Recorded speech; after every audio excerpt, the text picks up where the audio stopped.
Service medal. He was not a loser. He was a patriot, and the people left behind there were heroes. Really? And I resent. Are you talking about like Hunter? Are you talking about I'm Hunter? talking about my son, Bo Biden. You're talking about. I don't know Bo. I know Hunter. Yeah, Hunter got thrown out of the military. He was thrown out, dishonorably discharged. That's not true. It wasn't dishonorably. Cocaine use, and he didn't have a job until you became vice president. And once you became vice president, he made a fortune in Ukraine, in China, in Moscow, that is simply and various not other places. True.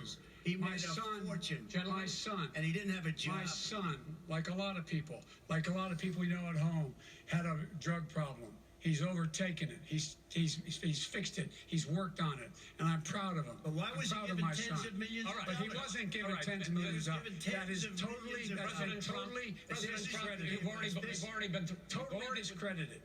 We've already been through this. I think the American people would rather hear about more substantial subjects. Well, you know, as the moderator, sir, I'm going to make a judgment call here. $3.5 million from the mayor of Moscow. That is not true. That report is totally discredited. Mitt Romney on that committee said it wasn't worth taxpayers' money, that report. It was written for political reasons. You know, I'd like to talk about climate change. So would I. Okay. The forest fires in the West are raging now. They have burned millions of acres. They have displaced hundreds of thousands of people. When state officials there blame the fires on climate change, Mr. President, you said, I don't think the science knows. Over your 4 years, you have pulled the U.S. out of the Paris Climate Accord. You have rolled back a number of Obama environmental records. What do you believe about the science of climate change, and what will you do in the next 4 years to confront it? I want crystal clean water and air. I want beautiful clean air. We have now the lowest carbon. If you look at our numbers right now, we are doing phenomenally. But I haven't destroyed our businesses. Our businesses aren't put out of commission. If you look at the Paris Accord, it was a disaster from our standpoint. And people are actually very happy about what's going on because our businesses are doing well. As far as the fires are concerned, you need forest management in addition to everything else. The forest floors are loaded up with trees, dead trees that are years old, and they're like tinder, and leaves and everything else. You drop a cigarette in there, the whole forest burns down. You've got to have forest management. You've got to have cuts. What do you believe about the science of climate change, sir? I believe that we have to do everything we can to have immaculate air, immaculate water, and do whatever else we can that's good. You know, we're planting 1 billion trees, the Billion Tree Project, and it's very exciting. Do you believe that human pollution, greenhouse gas emissions contributes to the global warming of this planet? I think a lot of things do, but I think to an extent, yes.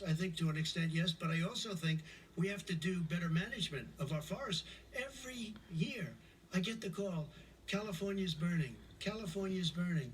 If that was cleaned, if you had forest management, good forest management, you wouldn't be getting those calls. You know, in Europe, they have forest cities. They're called forest cities. They maintain their forests. They manage their forests. I was with the head of a major country. It's a forest city. He said, sir, we have trees that are far more, they ignite much easier than California.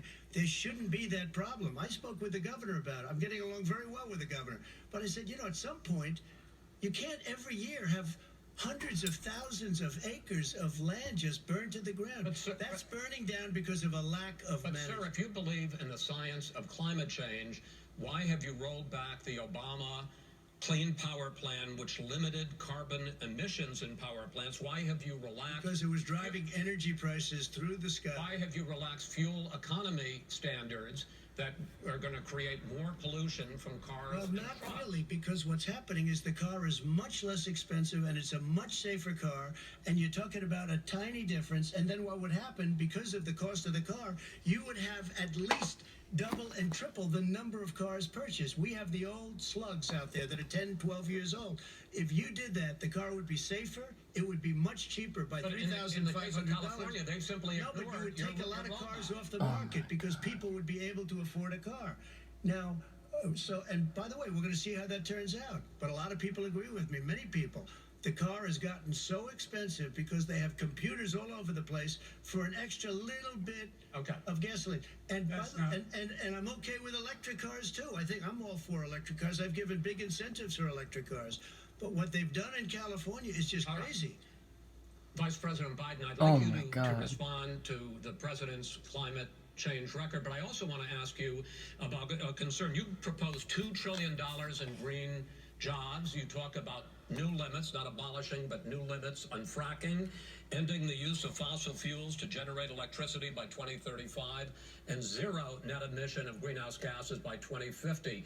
The president says a lot of these things would tank the economy and cost millions of jobs. He's absolutely wrong, number one. Number two, if in fact, during our administration, the Recovery Act, I was in charge, able to bring down the cost of renewable energy to cheaper than or as cheap as coal and gas and oil. Nobody's going to build another coal-fired plant in America. No one's going to build another oil-fired plant in America. They're going to move to renewable energy, number one. Number two, we're going to make sure that we are able to take the federal fleet and turn it into a fleet that's run on their electric vehicles. Making sure that we can do that, we're going to put 500,000 charging stations in all of the highways that we're going to be building in the future. We're going to build an economy that, in fact, is going to provide for the ability us to take 4 million buildings and make sure that they, in fact, are weatherized in a way that, in fact, they'll emit significantly less gas and oil because the heat will not be going out. There's so many things that we can do now to create thousands and thousands of jobs. We can get to net zero in terms of energy production by 2035.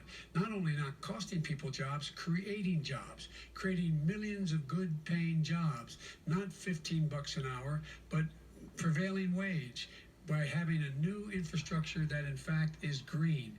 And the first thing I will do, I will rejoin the Paris Accord. I will join the Paris Accord because with us out of it, look what's happening. It's all falling apart. And talk about someone who has no relationship with foreign policy. Brazil, the rainforests of Brazil are being torn down, are being ripped down. More carbon is absorbed in that rainforest than every bit of carbon that's emitted in the United States. Instead of doing something about that, I would be gathering up and making sure we had the countries of the world coming up with $20 billion. Say, here's $20 billion. Stop tearing down the forest. And if you don't, then you're going to have significant economic consequences. What about the argument that President Trump basically says that you have to balance environmental interests and economic interests, and he's drawn his line? Well, he hadn't drawn a line. He still, for example, he wants to make sure that methane's not a problem. You can now emit more methane without it being a problem. Methane. This is a guy who says that you don't have to have mileage standards for automobiles that exist now. This is a guy who says that the fact is, it's all true. And here's the deal. Talking about the Green New Deal, and it's not $2 billion or $20 billion, as you said. It's $100 trillion. I'm talking about where they want to rip down buildings and rebuild the building. No, it's the dumbest, most ridiculous. Where airplanes are out of business, where two-car systems are out, where they want to take out the cows too. That's not true either, right? This is a $100 trillion. That's more money than our country could make in 100 years if we're not going to the case. All right, let me because I actually, wait a minute, sir. I actually have studied your plan, and it includes upgrading 4 million buildings, weatherizing 2 million homes over 4 years, building 1.5 million energy-efficient homes. So the question becomes, the president is saying, I think some people who support the president would say that sounds like it's going to cost a lot of money and hurt the economy. What it's going to do is going to create thousands and millions of jobs, good paying jobs. Let him finish, sir. He doesn't know how to do that. $100 billion. The fact is, it's going to create millions of good paying jobs. And these tax incentives for people to weatherize, which he wants to get rid of. It's going to make the economy much safer. Look how much we're paying now to deal with the hurricanes. By the way, he has an answer for hurricanes. He said maybe we should drop a nuclear weapon on them. I never said that. That's what he did say. You made it up. And here's the deal. You make up. We are going to be in a position where we can create hard, good jobs by making sure the environment is clean and we all are in better shape. We spend billions of dollars on floods, hurricanes, rising seas. We're in real trouble. Look what's happening just in the Midwest with these storms that come through and wipe out entire sections and counties in Iowa. They didn't happen before. They're because of global warming. We make up 15% of the world's problem.